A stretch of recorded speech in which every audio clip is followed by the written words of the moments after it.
ৰঙালী বিহু আহি আছে। বিহু মানেই সাংস্কৃতিক সন্ধিয়া। বিহু মানেই জুবিন গাৰ্গ, সীমান্ত শেখৰ অথবা নামী দামী শিল্পী। নিশা সাংস্কৃতিক সন্ধিয়া অনুষ্ঠিত হ'ব।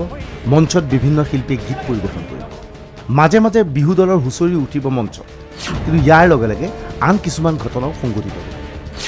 য'তে ত'তে বিহু কমিটিয়ে গাড়ী ধৰি ৰাখিব। বিহুৰ বাবে চান্দা বিচাৰিব। চান্দা এতিয়া বাধ্যতামূলক। হয়, বিহুৰ আগমনৰ লগে লগে আতংকিত হৈ পৰিছে বাছ চালকসকল। কিয়নো যিকোনো মুহূৰ্তত বিহু কমিটিয়ে বাছ ৰখাই চান্দা সংগ্ৰহ কৰিব। উঠাই চান্দা এতিয়া কি ক'বা আৰু, আগফালে বেনাৰ দিয়ে, তাৰপাছত ইফালে আকৌ আমিতো ধৰা বিজি হৈ থাকোঁ না, আমাৰতো সময়টো মেকআপ কৰিব লাগিব। সেইকাৰণে তেওঁলোকে এতিয়া তেনেকৈ ৰাস্তাততো তেনেকৈ ভেটি ভেটি উঠালেতো বেয়া লাগেতো আৰু। তোমাৰ আমাৰ পেচেঞ্জাৰ থাকে, প্লাছ ইফালে আমাৰ সময় মেকআপ কৰিব লাগে। বহুত গোটেই ৰাস্তাতে আৰু তেজপুৰৰ পৰা ধৰি গহপুৰ লখিমপুৰলৈকে। ৰাজপথত পেলাই থোৱা হ'ব গামোচা। কাষত ৰৈ থাকে বিহু কমিটিৰ সদস্য। চলন্ত বাছ ৰ'বই লাগিব, চান্দা দিবই লাগিব। চান্দাটো বাধ্যতামূলকৰ নিচিনাই হৈছেগৈ আৰু লাহে লাহে গৈ। গামোচাখন আগত ই কৰি থ'লে অলপ বেয়া লাগে ধৰকচোন, কেনেকৈনো গামোচাখনৰ ওপৰতেও হেৰি কৰি নিব, নেওচাই পেলাই নিব।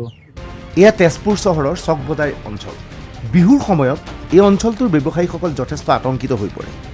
কিয়নো চান্দা বিচাৰি দূৰ দূৰণিৰ পৰা মানুহ আহে এই অঞ্চললৈ। বিহুৰ আগমনৰ লগে লগে চিন্তিত ব্যৱসায়ী।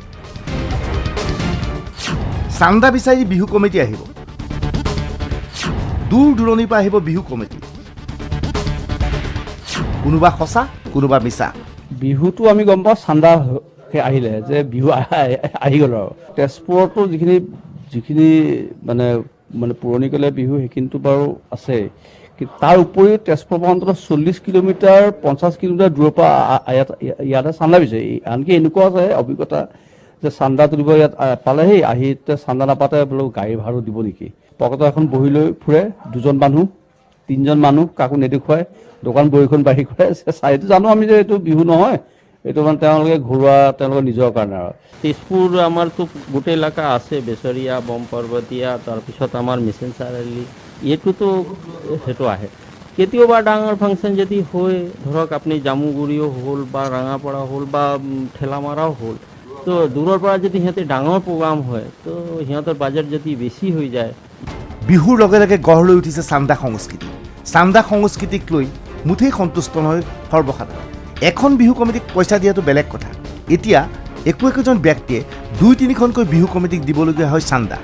কেমেৰা পাৰ্চন পৰশৰ সৈতে তেজপুৰৰ পৰা ৰূপজ্যোতি গোস্বামী, DY 365।